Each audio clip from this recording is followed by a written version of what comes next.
I just had to let you know you're.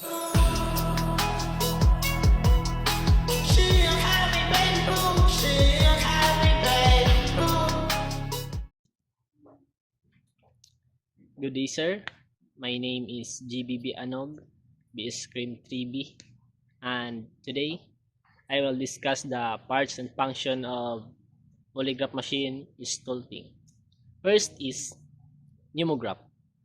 Measures breathing patterns using upper thoracic and lower abdominal tubes. Second is cardio module. Records blood pressures and pulse rate via an arm and pneumatic pump. Third is galvanograph. Measures electrical conductivity of the skin through fingers electrodes. Next is chart drive system.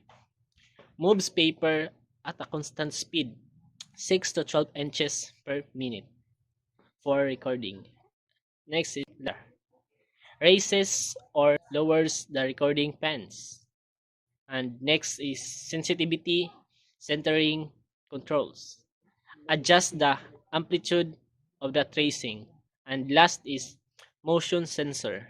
Detects movement distortion, usually placed on the seat or limbs. And that's all, sir. Thank you.